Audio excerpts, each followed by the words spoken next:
I think you know us from last time, so we won't do an introduction this time. With me is Milad. You'll hear him in a second.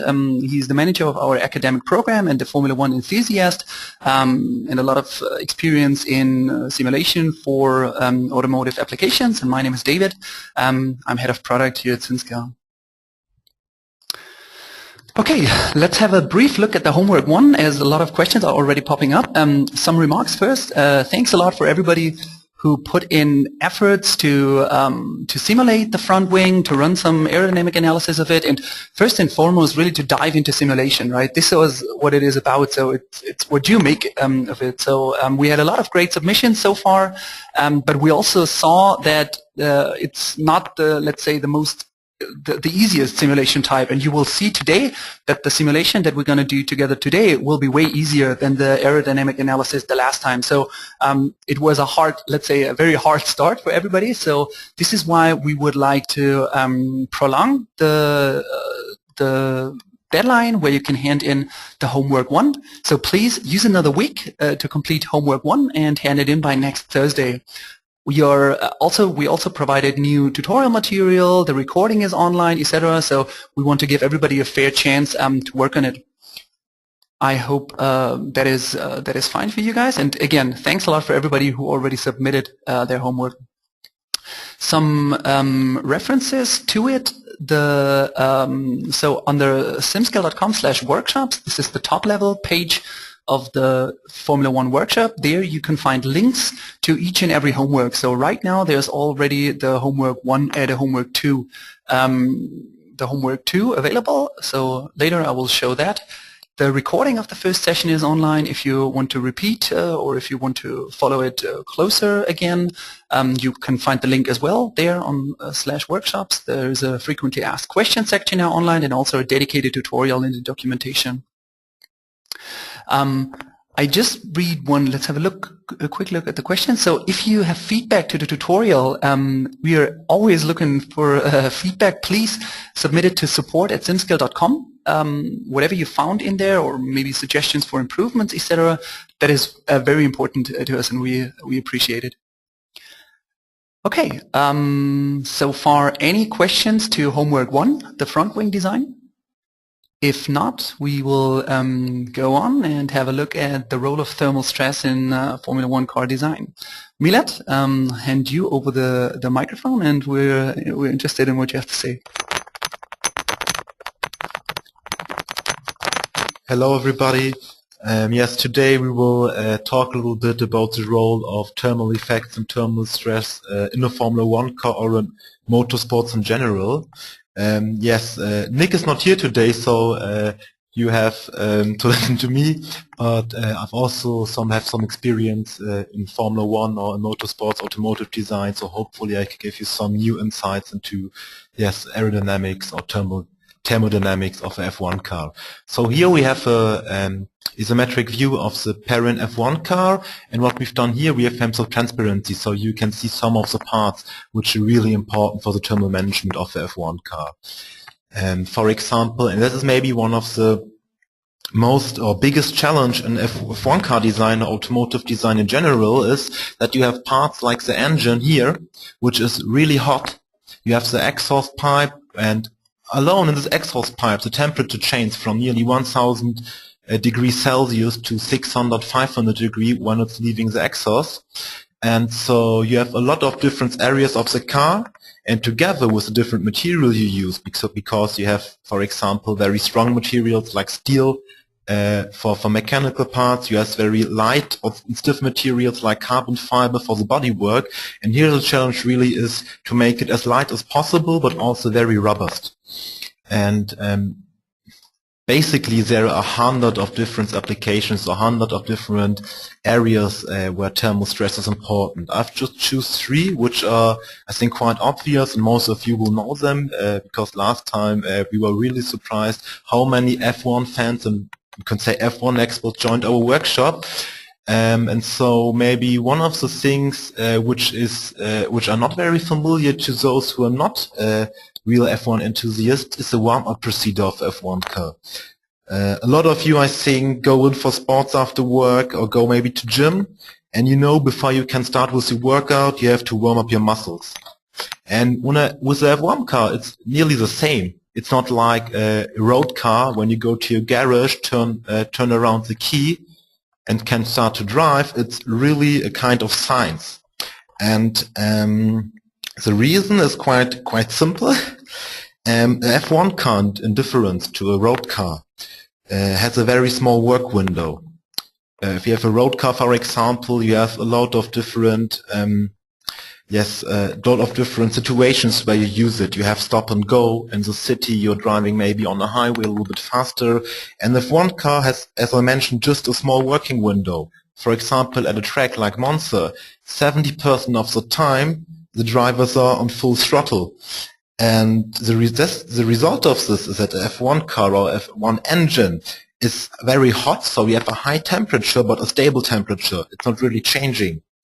And as you know, F1 is a pinnacle of motorsports. They're really fighting against each other, and the engineers are looking for every thousandth of a second. And so, for have such high or such fast cars, you need a powerful engine. And that means that you use a lot of different materials. And, for example, in a modern F1 car, it's now limited. In the 90s they used a lot of more different materials, but now, for example, they're using mainly aluminium for the case of the engine and steel, for mechanical parts like the rods. And just these both materials, because here you can see we have visualized the expansion coefficient for thermal expansion of the materials. And aluminium, for example, is expansion with 2 times like steel with the same temperature difference. And so you can imagine that when you heat up the engine, some of the dimensions can change. And these engines are designed in a way that everything fitting perfect together when they're on working temperature. And so when the engine is cold, it's so tight everything that you even not can start the engine, you would damage the engine. And that's the reason why they use preheaters. For example, here in the image you can see at the DTM car, but it's the same procedure. You have this small box here. It's a preheater, and the water, for example, is pumped off the engine, heated up, and the hot water is pumped into the engine again. And so you can heat up the engine to about 60 degrees, and then everything is fine and you can start the engine. And for this, for example, simulation is also very important, because you can really simulate how this stuff will expand. And yes, that is one of the very important applications of thermal management or thermal stress in F1. Another 2 very prominent examples are tires and the new engines. Tires, for example, the tires are the only connection between your car and the road. And so all the power you have and all the power you want to bring on the road, they're transmitted by the tires. And tires of a F1 car are like the engines, cannot compare it to road car tires. They have a lot of grip, so they're really sticking on the road. And the F1 track, a racetrack, the road, it's very rough, so these tires can really catch into the road, and they are and they need a very specific temperature for working. It's around 100 degrees. And if the tires are too cold or too hot, there is some effect, for example, called graining. Many of you know maybe from the in the TV when they say, oh, the driver becomes a problem with his tires.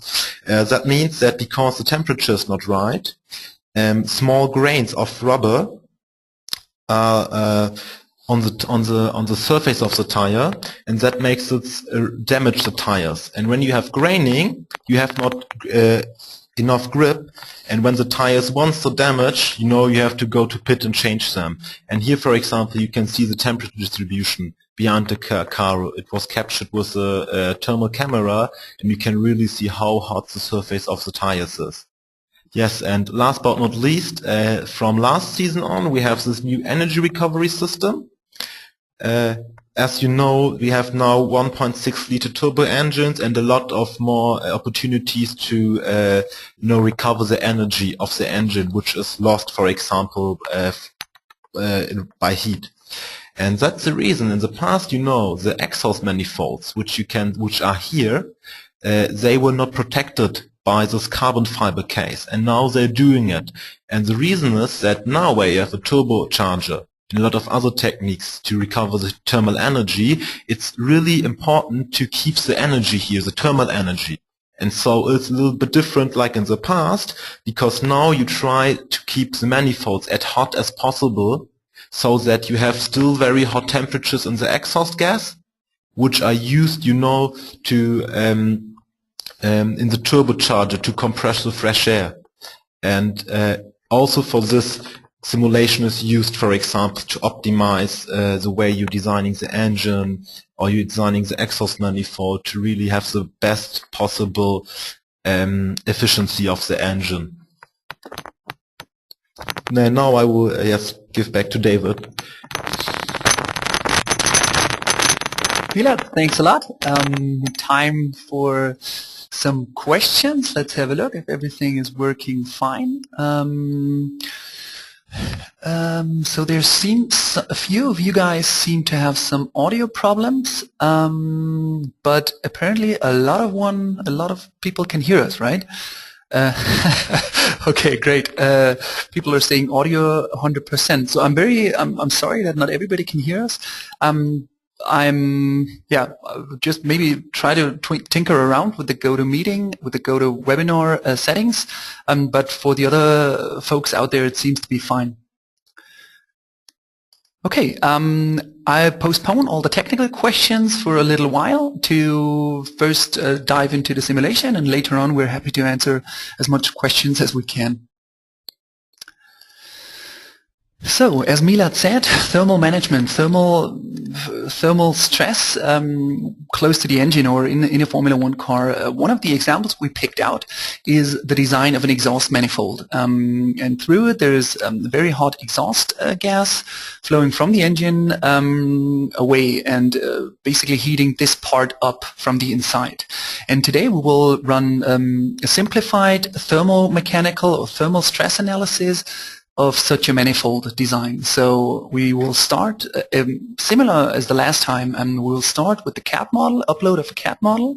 We will then create a mesh for it, set up some boundary conditions in the simulation, and later on we will check on the results, the simulation results, and see what kind of design decisions we can derive from this. As the last time, we will do that live, so I'll switch over to the SimScale platform that you guys probably already know by now if you have done the homework or if you worked on the homework or followed the last time. And today we will check out this CAD model. So it's a exhaust manifold, and we uploaded it in step format. Also for the homework, we will again provide you with a homework model that you can directly import and start working from it. So this time the good news is the simulation that we're going to set up is easier than the last time. So the mesh generation works more automated, and also the simulation setup needs less boundary conditions. So I think we can make it this time in time for this session of the workshop. So I start exactly as the last time. I start meshing this geometry. So I click on Mesh Geometry, and it automatically creates a new mesh. And it auto-generates one mesh operation that is called Operation 1. So this time I won't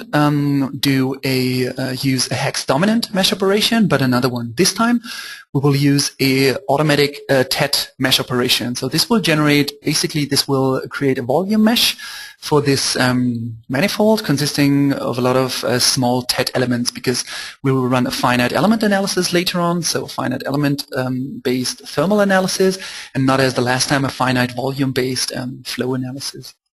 So let's have a look at the more detailed settings down here.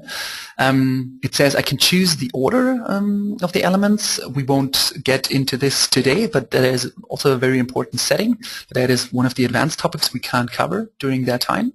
The second one is the level of fineness, so how many cells basically I want to generate. Very, very automated, so this is why I just choose fine. And last but not least, on how many processors and how many cores I would like to run this mesh operation. And that's basically it. And this is why it's called fully automatic TET meshing. And there are also other versions of this one. So you can do it more parameterized. You have one where you can inflate layers. You have one where you can add refinements. We're going to have a look at this very quickly in a second. But today and also for the homework, we'll stick with the full automatic TET meshing. And so the only thing I have to do is start, confirm that I want to start this mesh operation, and in the lower left, my meshing starts. As you know, the last time I prepared this this one as well. So let's move on. And once this mesh is ready, it comes back looking like this. So I can see the mesh loads in my 3D viewer, and it's really, as you see, I exactly use the same settings. So first order, for fine, and on for processes. And when I zoom in, I can see all these small TETs that have been generated. The edges have been resolved. So this, in general, the mesh looks great. In a second, I'll tell you, or I'll explain a bit more what's critical about that mesh for the analysis we're going to use. So, but again, today we can't dive in detail again into the meshing, into the assessment of mesh qualities, etc., because it's the workshop is just not enough time. But really, that's all there is. What we could have done as well is, let me show that to you in a second. So if I create another mesh, there are other types of, let's say, mesh operations that I can use. For example, the parameterized TET meshing. So here I have more options that I can choose. I can also choose a TET meshing operation that comes with the option of inflating boundary layers. I'll tell you in a second why that makes sense. And the last one is where I can add refinements. So I could really say, okay, on this phase or on these phases, I want to have a finer mesh than somewhere else. So really to control the local mesh size. This is so there are, again, like the last time, there are very automated mechanisms to create the mesh that are great because they don't need a lot of work to set up the mesh, but you don't have a lot of control about how the mesh is sized, etc. To directly tell you one thing about what we won't dive into today, we will run a stress analysis later on, right? So a thermomechanical analysis. And what is very critical about this mesh is, first and foremost, is that we're using a first order elements. And this is, again, it's basically, if you would choose a higher order element, your analysis becomes more sophisticated, you will need more nodes, your analysis will run longer, but in general, you'll get, let's say, more accurate results. Generally spoken, I would advise go to documentation, and there are also some benchmark simulations where you can see how first order elements perform against second order elements. Another point is, this model is a very thin structure, so it's basically thin walls everywhere, right?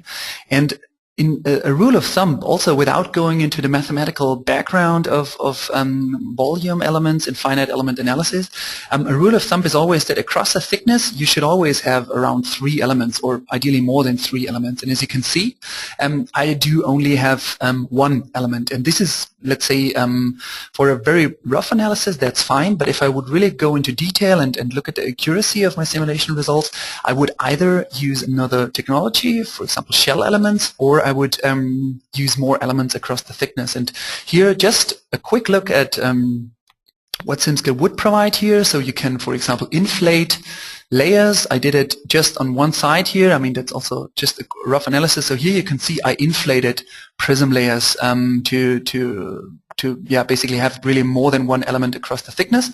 But again, this is just too detailed for the time we have in this workshop. So far, let's make a quick wrap-up of what we did. We saw the CAD model uploaded, so it's a single body. It's provided as a step model, and we created an automatic tetrahedral mesh for it, so a volume mesh, and we got a brief overview over additional TET meshing options. As for the last time, we used hex-dominant mesh operations, right? What we did not get into today, also just to show you what could be next topics you can dive into with the documentation, with our tutorials or library projects, is definitely CAD cleaning and preparation. So here you can see there are a lot of faces, for example, that could have been prepared nicer, or other things, yeah, to prepare a CAD model for simulation. Then again, mesh quality assessment. We didn't dive into how to assess the quality of a mesh. Local mesh controls or layer inflation, also just briefly touched. Again, we didn't generate a mesh having more than 3 elements over the thickness, which would be a good idea, especially if you're running stress analysis. And also shell and higher order elements we didn't touch today, but this is really something that I highly recommend. It's very interesting topics in finite element analysis, so absolutely you should dive into that as well. Okay. Quick look at the questions, if anything urgent came up.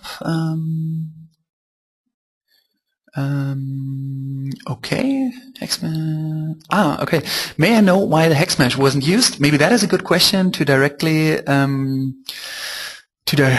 address. The hex meshing on SimScale is a hex dominant mesh operation. So what it creates is a polyhedral mesh. This means that the cells can be, let's say, of arbitrary shape. So you not only have tet elements or hex elements or so very defined elements, it's really polyhedral. So there are cells that have a lot of faces, and this can be used in certain finite volume solvers. So for example, in one of the flow solvers that is integrated in SimScale, OpenFOAM. But it cannot be used for all solvers, and the solver we will use later on will be a finite element solver, and that one cannot deal with polyhedral cells. This is why we didn't use the hex dominant meshing. Another good question is what if you wanted to create a mesh inside of the flow manifold? That is a good question, because we will answer it in one of the next workshops, because this is exactly what we will do. We analyze the flow through it. But to answer it at that point, you would need to, or it's the best idea, the best idea would be to extract the flow volume in your CAD system and upload it to SimScale, and then feel free to use whatever mesh operation you would like to use. Last question I'm going to answer directly here is how to check the orthogonality ratio and aspect ratio. That question comes from from somebody who has dealt with simulation before. I won't show it, but I recommend go to the postprocessor, and you can visualize that mesh also in the postprocessor on SimScale, and there you can assess the mesh quality, just as a quick hint from here. Okay, to make sure we can answer, we get through the simulation setup, let me just proceed at that point, if it's fine for you. Okay, by the way, our other mesh was ready, right? But I will use that one that we can continue fast. Okay, let's set up the simulation. What I'm gonna do, maybe quickly to explain, is what we have is, let me turn off the on. What we will simulate is the hot exhaust gas going through these pipes, basically, right? So the hot gas enters here and goes outside on this end. On the outside we have, inside it's very, very hot gas. Outside it's, let's say, surrounding air, not that hot, but still we will assume around 60 degrees Celsius. Inside we will assume that the gas has around 1,000 degrees Celsius. And here it's fixed at the engine, so we will make these edges here, these faces here fixed, and this is basically it. So we have them fixed, we have inside hot gas, outside we assume a convection, and then we are interested in how hot does this manifold get, and how does it deform, and what kind of stresses, so mechanical stresses are induced by these thermal loads. And at that point, bear with me for a second just to get into the physics of this just a little bit, because we will make some significant assumptions to solve this case.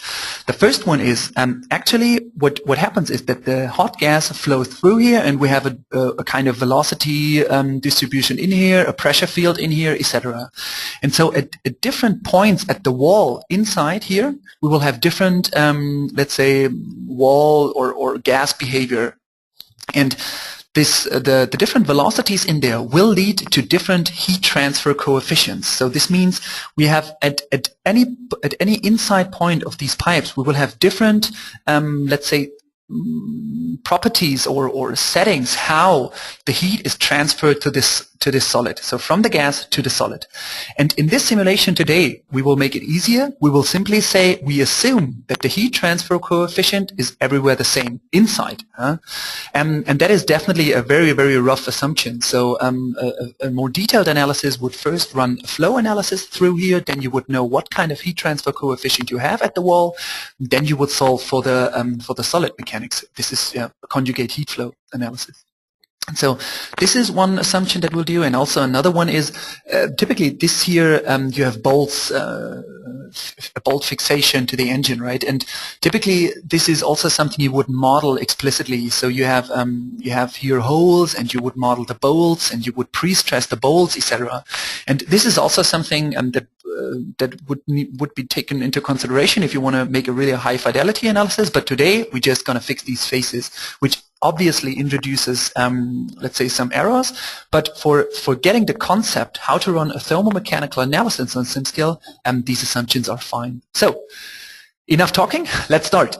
So I switch over to the simulation designer and say, okay, thermomechanical analysis. Again, as you know, the last time we chose that guy. This time we go to the thermostructural analysis and choose the uncoupled thermomechanical analysis. This basically means that we solve for the temperature field, so for the heat transport, and then introduce these thermal loads into a mechanical simulation afterwards. We will not run it steady state, we will run a transient, which basically means that we start from second 0 and then we see how the manifold is heating up. Okay, again, you see the same concept. I save, my simulation tree is expanded, and now, as the last time, I will work my way through from top to bottom. So first, I'm going to choose the domain. So I'll choose my mesh that I just computed. It shows up immediately on the right, and maybe I already should show you, I prepared it a little bit, having already topological entities defined, topological entity sets. So I grouped the outside faces here, where I will assume a natural convection, also with constant heat transfer coefficient outside. I grouped the inside surfaces, where I will assume the hot exhaust gas, also using a convection boundary condition. And then I have the fixation at the engine, and I will going to use these 3 sets, right? By the way, typically here on that end we have some sort of constraint as well, not a fixed one, but some sort. So you would need to model a contact here to have it real in high fidelity, but today we're going to just leave that end here for free, or free. Okay, moving on. I'll go to materials, and this is something that is new today. So we'll add a material, and the standard material that is added is steel. This one we will assume this exhaust manifold is modeled built with Inconel, and but first let me assign it. So you can see that here I have a lot of settings that I can choose. I also have a material library, but I want today to show you, we will go through each of these values. And first things first, I want to add this material to this part. As I have just a single solid, that seems a bit odd that I have to add this material to this solid, but once you start building complete assemblies, so if I would have the engine part here and another part here, I could add different materials to different parts of my model, right? Okay, so let me save that, and let me quickly adapt the model I'm going to use.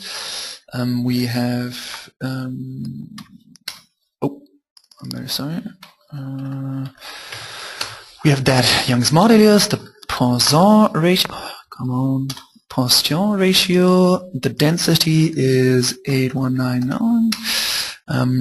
We have kappa, a value of 25. We have an expansion. We're going to assume isotropic expansion.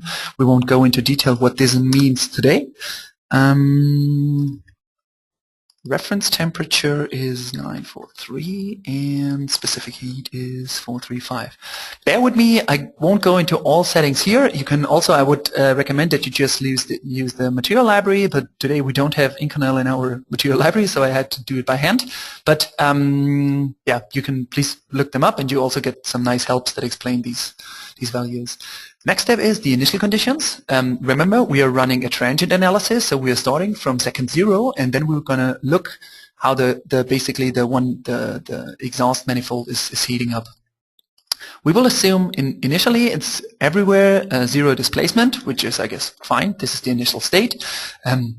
For sure, velocity, I mean, that is not on speed, so we'll assume that as well. And that is 20 degrees Celsius, so 293 Kelvin. We're going to assume that in the beginning as well. So this guy is simply at room temperature. And now the interesting point, and afterwards we are almost there to run the simulation. So we have 4 different types of boundary conditions we can assign. So remember, we are running a thermal-mechanical analysis, so we're both dealing with heat transport as well as mechanical behavior of this part. And the first thing is we'll add a displacement boundary condition to fix the displacement at the engine, where it's mounted on the engine.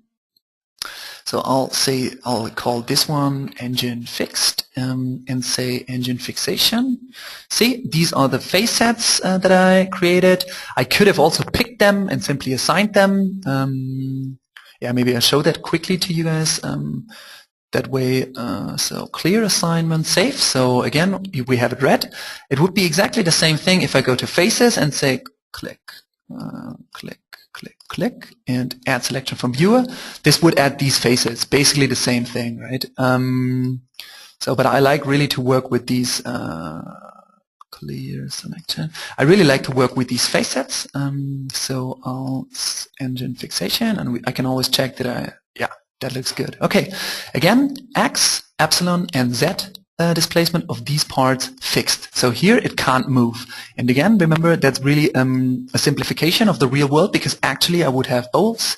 These bolts also would introduce stresses to the part, etc. So there is a simplification. But nevertheless, let's move on.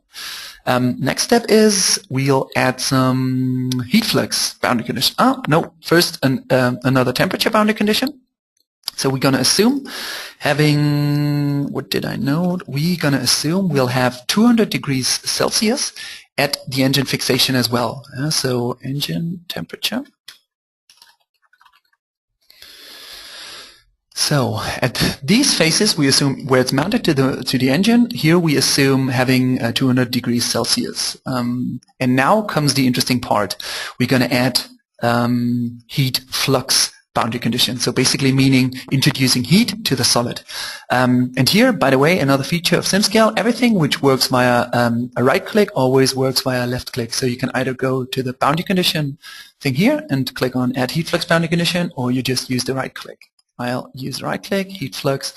So let's call that one hot gas. And now I choose a convective heat flux, which basically means that in the inside surfaces, I assume a reference temperature of 1000 degrees Celsius or 1273 Kelvin. And here again, the heat transfer coefficient with a constant heat transfer coefficient. And this heat transfer coefficient depends on the flow behavior in here. So that is also a simplification, but for now, that's fine. Again, checking, did I use the right phases? That looks good. Last step is, so far I introduce heat at the inside. I have a fixed temperature here to have a reference value. I fixed it here. And the last step I'm going to do is, at the outside, I'll assume, let's say, some hot air, because it's also still close to the Formula 1 car, but not that hot as at the inside. So I'll add another heat flux boundary condition. I say convective heat flux. And at the outside, I have not so high velocities, so the heat transfer coefficient is lower. I'll assume it with 50. And I assume having around 60 degrees Celsius or 333 Kelvin outside there, outside surfaces. That's it. Oh, let's give it a real name.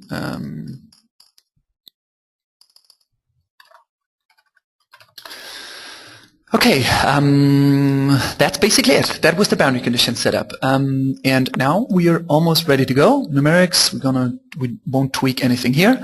That's the last step, and then we're gonna run this analysis. I'll choose time step definition manual because I want to choose how I want to run this simulation. And what I say is basically I'm interested in the first 20 seconds of this, how the exhaust manifold behaves. So after 20 seconds after this hot air is introduced, and I want to know every half a second, I want to have a look at the results. I'm going to use, let's say, an 8-core machine, or let's choose an 8-core machine, and I expect this simulation not to run that long, so I say maximum runtime 10,000 seconds, and that's it. Last check, and we're going to run this guy. So that was it. Yeah. Wrapping up what we just saw. We did the simulation setup. So we saw how to set up an uncoupled thermomechanical analysis on SimScale. We set initial conditions, we added some boundary conditions, and we started a simulation. As already discussed, some advanced topics have not been covered. So, for example, the bolts that could have been modeled, the gas-solid heat transfer, which would lead to a non-constant heat transfer. Also, radiation or other heat transfer topics are not covered here. Also, we didn't go into the detailed material settings, as you saw. And last but not least, you saw that at this other end of the exhaust manifold, we did not constrain it, so it can just freely move here. And that, I mean, there is some part coming here, so it would need to be constrained in some sense. But we just neglected it at some point. So what we're going to expect is that it moves into that direction. Okay. Quick look at the question, if there's anything urgent, because so far we're good in time.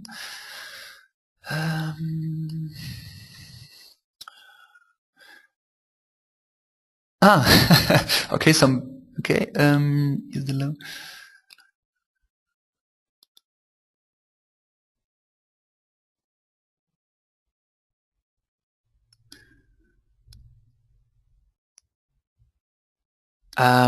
Okay, so no urgent questions. There are some questions, and I'll try to cover all of them later. But for now, please bear with me, and we'll dive into the questions later.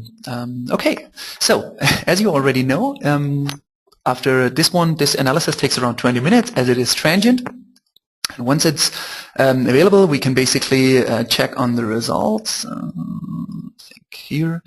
So here I have some results. I could check the online postprocessor or use the local postprocessor. I'm going to use the local postprocessor because I downloaded the results, and here I can see how it looks like, right? You can already see, as for the folks that have not been here the last time, the online postprocessor is currently in beta, so we recommend, especially for doing detailed postprocessing, using an offline tool. This is ParaView, where you can you download the results from SimScale and you can natively import them in here. And this is now the temperature field. And we can see, so it's Kelvin, and we can see here at the colder engine, the cool engine here on the left, and then we basically introduce heat inside, so the heat is flowing into the solid, and we get the temperature distribution here. I think the temperature distribution is not that interesting, so yeah, naturally we would expect, as the engine basically is here, cooler here, and heating up to the end here, that was basically to be expected. But what's now interesting is that as we ran a thermomechanical analysis, we can actually check on the displacement of this guy. So here we can see, now that's very small, so that's meters. So what this plot basically says is that the manifold moves 3 millimeters into that direction. And this is what already Milad said in his quick talk, that it's very important. I mean, assuming this now would be accurate results, this part would move into that direction, which basically means that the next part that is on this end needs to take care of this movement, right? And there are a lot of parts interacting with each other. This is what's very interesting about thermally or thermal expansion of parts. And there's also a neat feature that you can use in in ParaView, where you can basically visualize the displacement. Oh, that was not good. Okay, one quick second. I'm very sorry. I just want to show you that you can analyze in ParaView the movement of such a part. Let's go to the last time step. I'm going to have a look at the time steps in a second. So if you're interested in now how this qualitatively behaves, so here we are again, displacement, and now I'm saying, okay, I'm interested in seeing the visualization of the displacement. I'm going to add a warp by vector filter. I'll say I want to warp now this displacement with a factor of 15. And here you can see that I can really now analyze or can really get a visualization of how this, with a factor of 15, how this part is moving, and then I kind of get a qualitative understanding of what my manifold is doing. And again, I could use now these results and then going back to my CAD system and look at, is this displacement okay? Should I change it? Etc. Okay, going back to the slides, quick wrap up. Oh no, I forgot one part. I'm very sorry. Just to show you what means to run a transient analysis. Let's go back to the first time step. So here on top I have this, let's say, control that give me control about the time step of my simulation. We ran a transient analysis, right? We simulated for 20 seconds. And so this is now the first time step. The first time step, naturally, there is nothing happening, no heat coming into the exhaust manifold as we're starting to introduce heat. And so now I can go to the next time step, and now I can see how my model behaves over time. So after half a second, this happens, and after 1 second, this happens. So it starts deforming, and this is just to give you an idea of what do we mean, or what is the simulation guy talking about when he talks about steady state or transient analysis. Transient really means that you look at the time behavior, the behavior over time. Steady state means you're just looking at the equilibrium state of the system. So, but that's now it. Quick wrap up of the post-processing. So we saw just right now how to handle what it means to handle transient results. We saw a visualization of the displacement, and as we checked on temperature, we checked on the displacement field, and there are a couple of other fields that have been solved for, but for now that's it. Advanced topics would definitely be if you now go into detail what kind of quantitative analysis, if you could check on peak temperatures, etc. But this is not what we are covering today. It's really just getting a feeling for thermal stress analysis. Okay, so much for post-processing. Quick look if there are any urgent questions.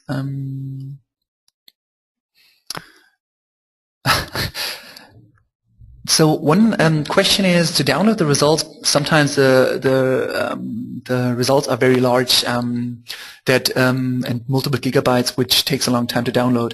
Absolutely agreed. Yes, especially for transient results, these results can get very large, and this is why we are heavily working right now at the online post processor, and we're going to release a completely new version very soon, and then the online post-processor will be way more capable and have more functionality, and then you can it will not always be necessary to download the results. Yeah.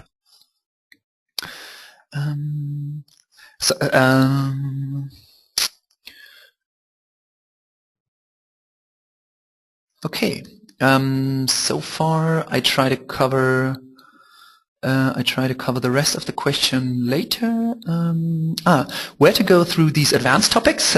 Yeah, good point. So we definitely recommend checking out the SimScale documentation, so simscale.com/docs.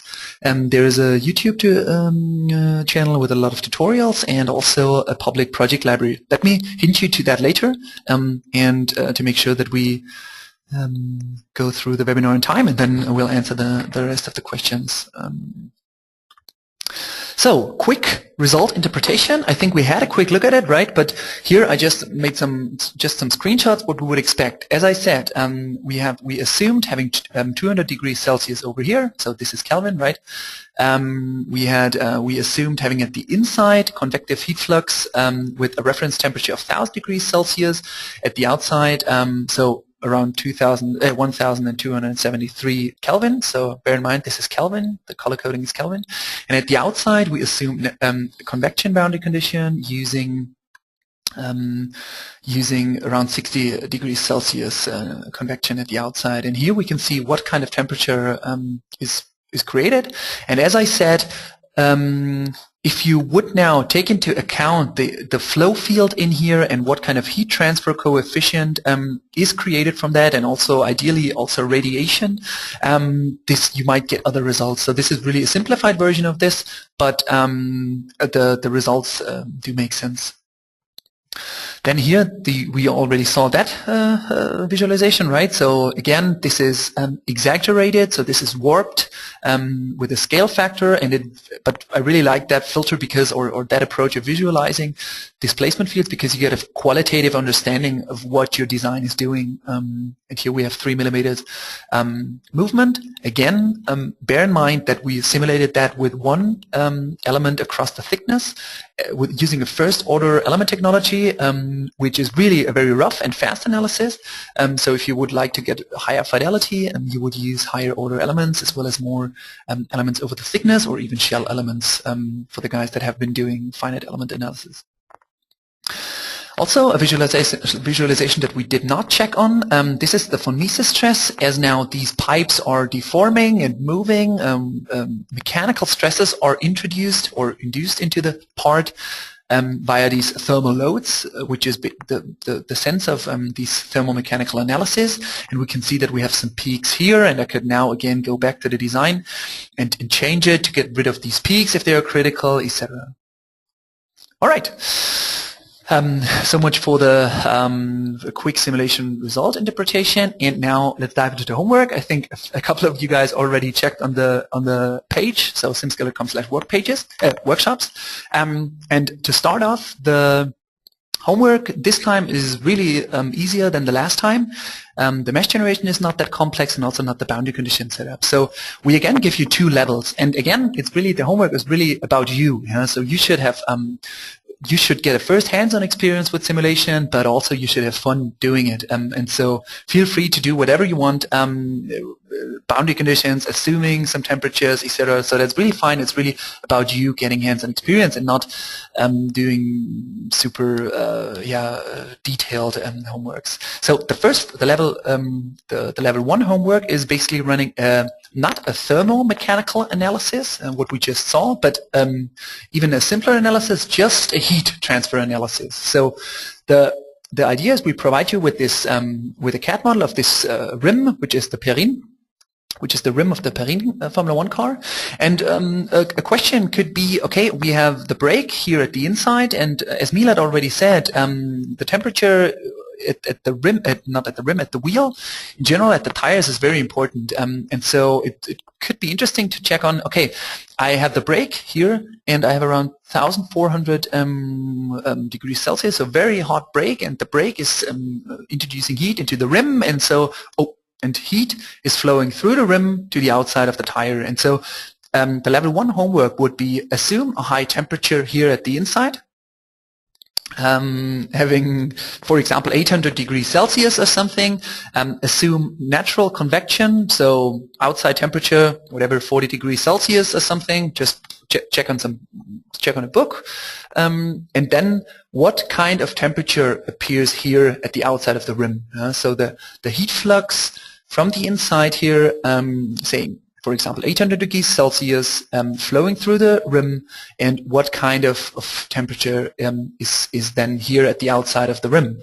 And a boundary condition setup, just to explain, would be here at the inside 800 degrees Celsius, so a temperature boundary condition. Here at the rim faces, we would assume a convection boundary condition having a reference temperature of the outside air, we have maybe 30 degrees Celsius or 40 degrees Celsius, and a heat transfer coefficient that makes sense. So for example, 40, 50. I would consult a book here or the internet, and then here I would leave it open, basically no boundary condition here, to see what kind of temperature is created at that point. And it's a very, very simple analysis. It's way simpler than it actually is because, I mean, we have contacts happening. We have, again, a lot of flow coming outside here. So the heat transfer coefficient here is depending on how fast the speed is. I mean, that wheel is rotating, etc. But it's really, again, it's not about very, very high fidelity simulation. It's really you getting your first hands-on experience with simulation. So if you want to make it more sophisticated, maybe run a thermomechanical analysis, really feel free. But this is basically a thermal analysis of such a car rim is the first the level 1 homework. We provide the CAD model, so you just can go on creating a mesh, running an analysis. The second one is we really want you to encourage you to create your own CAD models if you enjoy doing that. The level 2 homework would be that you just design your own exhaust manifold and run the analysis we just demonstrated using boundary conditions you think make sense for yourself. And that again, it's really, if you enjoy CAD modeling and you maybe want to read a bit about exhaust manifold design, then that would be your chance to dive into that topic. A quick remark to that: make sure to keep the analysis simple. That it's in the end you export it as one solid, then you don't have to define any contacts on SimScale. Let me quickly show you. No, that's not it.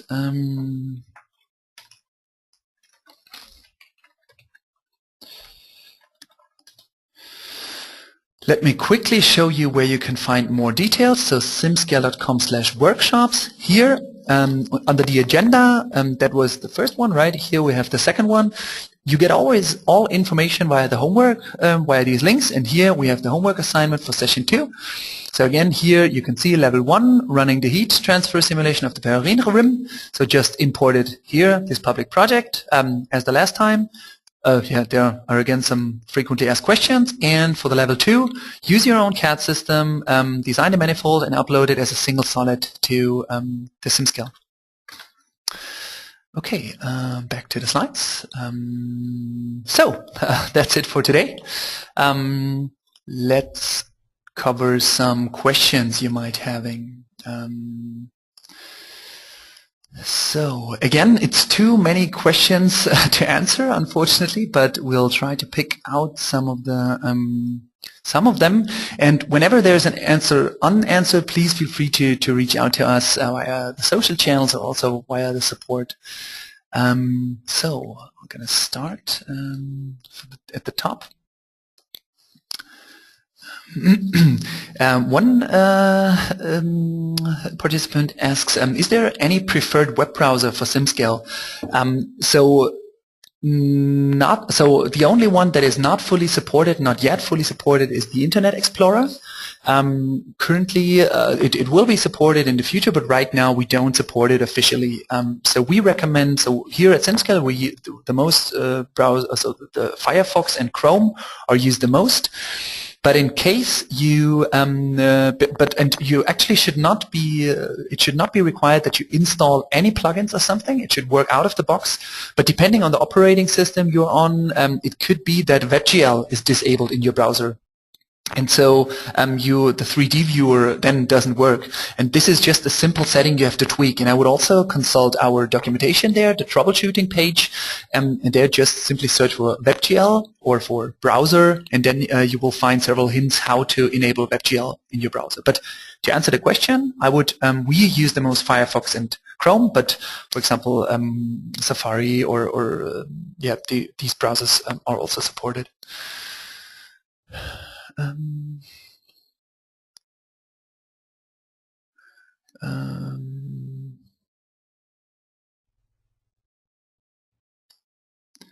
Let's go through how many elements. Okay, the one user asks how many elements the mesh had we generated. That one had 500,000 around, I think 500 or 450,000 elements. You can see it if you check on the mesh operation itself. Then you get a list of all element types that are there.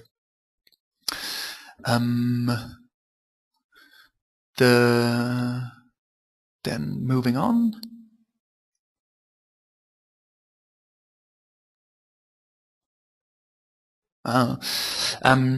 There's another question: is the loading part affected by your internet speed?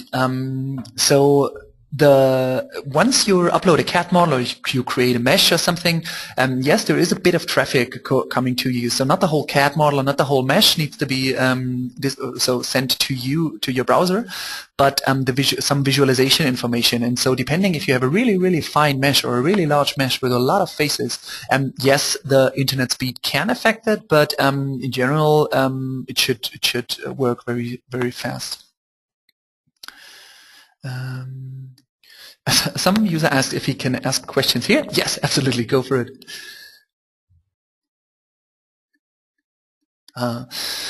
One user asked, do you need multiple layers to get stresses on the inner diameter and the outer diameter? This is really that goes into that direction that that you should have you should have more than 3 elements across the thickness of such a thin structure. In this workshop, in none of the sessions, we will cover, for example, shell elements, which are also a good alternative to use for such thin structures where you have a lot of thin walls. This would be another point, but if you go with such volume elements, so since we use TET elements, it's a volume mesh, yeah, it's the preferred choice that you use more elements so that you inflate some prisms in the inner and the outer part, but that way it will give you more accurate results. But I think really to get your hands on, to start your first experience, make sure that you do it the easiest way. So start simple and then make it more complex. So I would recommend start using the automatic TET meshing operation, and if you have time left and want to check out some other operations, use the other ones and try to introduce layers, etc. Yeah, but again, they have more parameters and are not that fast to set up. So start with something simple. One user asked, is there any way to watch the first lecture again? Yes, there is. I will hint you in a second to it. Oh no, let's do directly. Where did we have the landing page? So on the on the landing page, there is always under the homework assignment, there is a link to the first YouTube video, so the recording of the first webinar. And as soon as we have uploaded this webinar here to your YouTube, you will find it, not here, but we will put it exactly here, homework assignment, and you will get a link here to this webinar.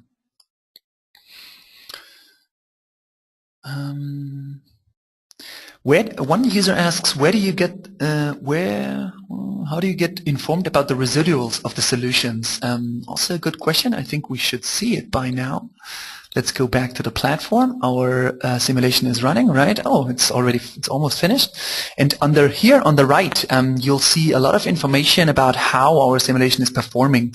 And depending on if you have an iterative solver, if you are having a direct solver, if you're running a nonlinear analysis, etc., you get information about the performance of how your run is running, about how it is doing.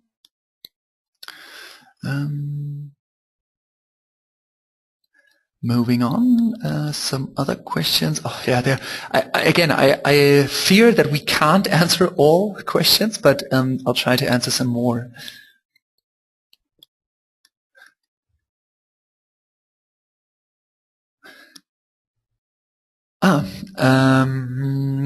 So the one user asks, will we have to do something like in the second part of the first homework about the remodeling of the front wing?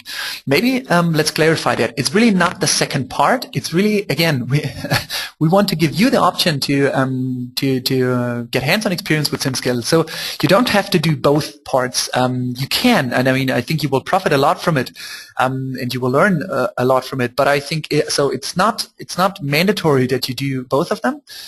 It's just you can choose which level you want, or if you want to do both, that's also fine. It's just our recommendation or our view on things is that the level 1 homework is always much faster than the level 2. So if you don't have a lot of time, go for the level 1 homework. If you have more time, go for the level 2 homework. If you have even more time, I recommend doing both of them.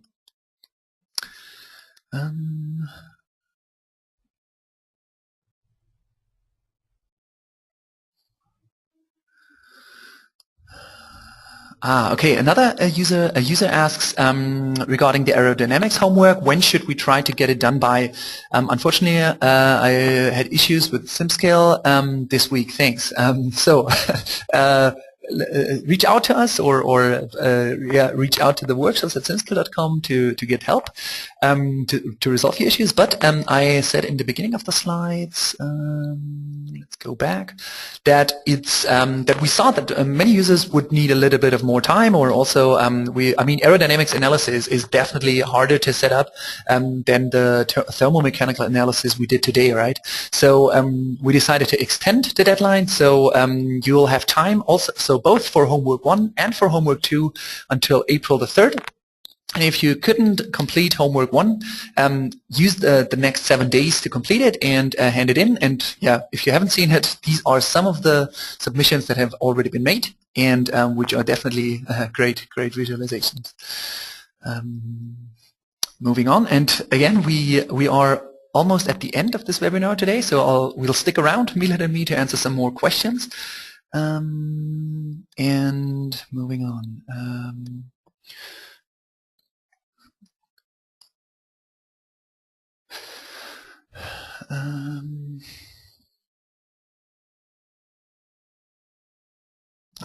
Okay.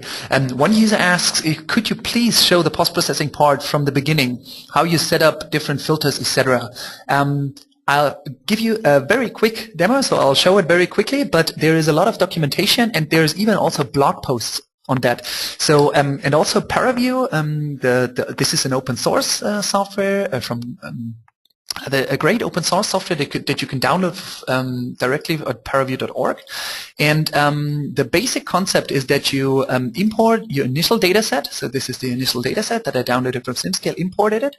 And so here I have a couple of filters that I can now use. And I use the, let's hide it again. I used basically the warp by vector filter, and then the filter settings appear here in the lower left. And I'll just say I want to scale it by 15. I apply. And immediately I see it, right? I can go to the last time step. So this is, yeah, this filter concept, but it's unfortunately too much to explain now in this very short amount of time. So I hope that at least gives you a start, and either Google it in our documentation, search for it in our documentation, or check out one of the blog posts in the FAQ. Okay.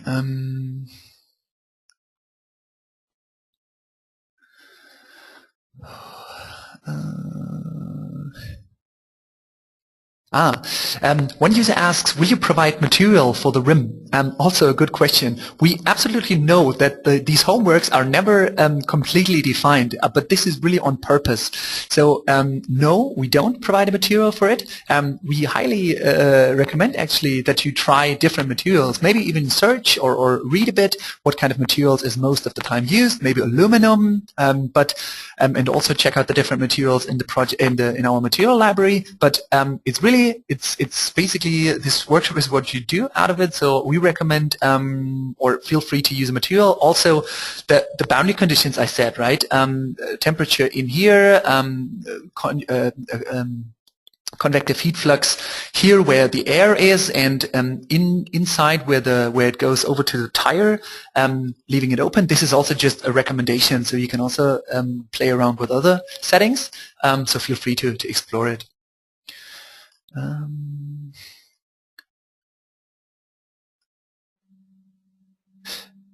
One user asks, can pressure wave interaction be simulated on the exhaust manifold using SimScale? So currently we do not support fluid structure interaction. So solving both for the flow coupled with the solid. But what you can do is, for sure, you can assign pressure inside, so running a stress analysis, assigning pressure at the inside, but again, this is not directly coupled to the flow. We are working on support for fluid structure interaction, but currently this is not possible. One user asks what solver is used. This analysis was run with a finite element solver called Calculix in the backend. You can also see that in the documentation, and you can read on which analysis type is run with which solver.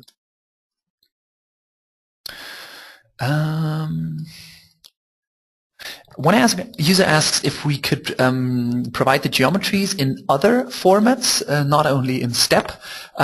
Okay, so we will look into if we can provide more formats, but our experience is, or from experience, is that STEP is the, let's say, from our approach, the format that most users can deal with, and so we are always trying to provide the STEP model, but let me look into that to see how it was modeled, and I'll get back to you.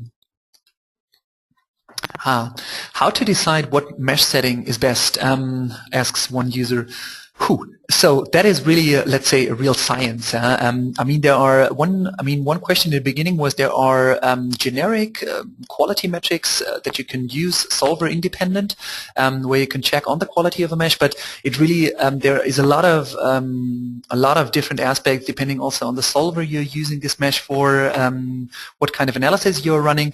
So it's hard to answer it in such a brief session. But I would highly recommend. There are a lot of good books on that, and also a lot of papers, so I would highly recommend, if you're interested in that you look into that, doing some research. Thank you for answering my question. Yeah, I'm happy to. Do you have a material library? Asks one user. Yes, we do. It's a smaller material library providing some standard materials, and you can find it under the materials tree item. So where we defined all these settings, at the bottom of this settings panel there is import from material library, and there you get a couple of materials. But it's not as many as in other material libraries, because it's really supposed to be some standard materials that you can use. Soon we will have interfaces to third-party material libraries, and then you can import them. You can import more.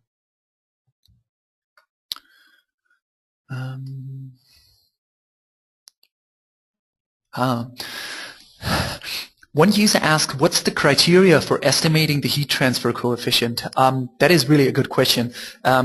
So as I said, the heat transfer coefficient that basically is very important for the heat that is transferred from the gas flowing through the manifold into the solid, is heavily depends heavily on the flow properties. So how fast is the flow, what kind of boundary layer is created there, etc. And this defines heavily this heat transfer coefficient. And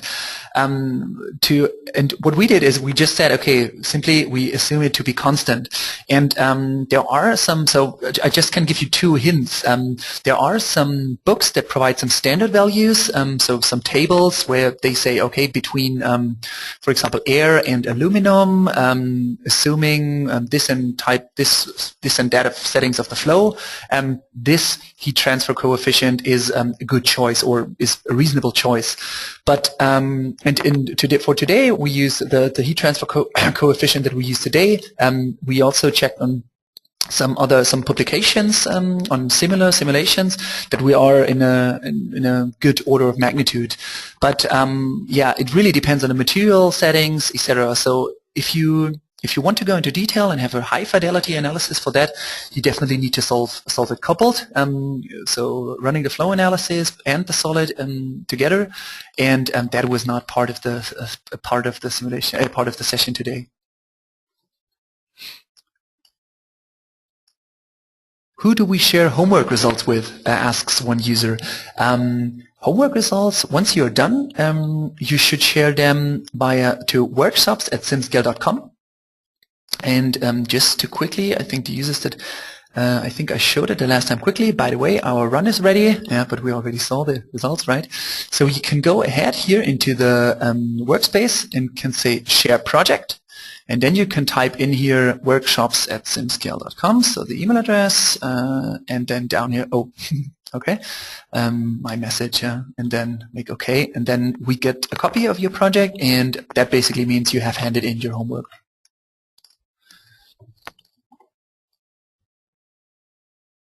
In public project, what will be there?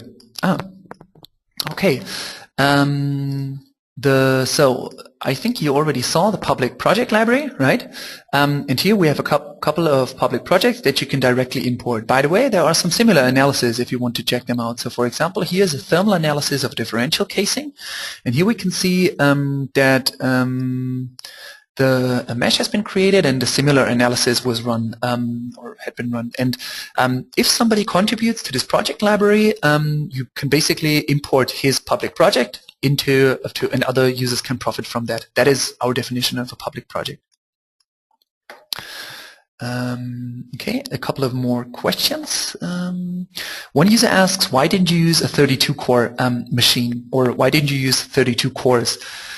Also, an absolutely a valid question. So one could assume that running a simulation or a mesh operation in parallel with using many cores always leads to makes it way faster. And if your problem is big enough or large enough, that is also valid, and you will always profit from more cores. But depending on the solver, depending on the analysis you're running, and depending on the mesh size you're having, these cores need to communicate a lot with each other, and if this communication between the cores becomes at some point significant and higher than the actual crunching on one core, you will see that your that the solution time does not scale with the number of cores. So it's not always the best idea to just run it on the largest machine possible, and there are also some, let's say, rule of thumbs that you can find in the documentation.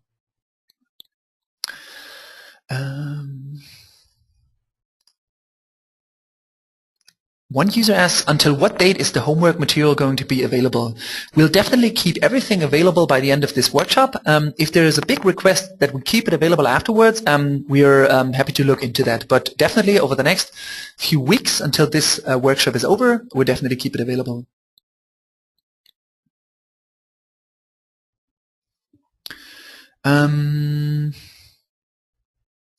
Where can I find the slides that you use? Oh, okay. So far, we didn't put them online, to be honest. I'll look into that if we can provide them online, and then we also put it onto these sub pages for the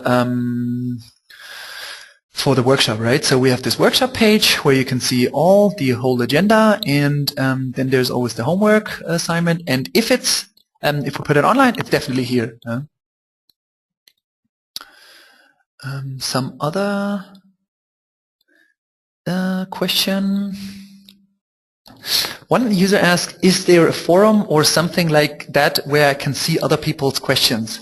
A very good point. I can't tell too much about that. Bear with us for a little longer, and then we have something to announce into that direction.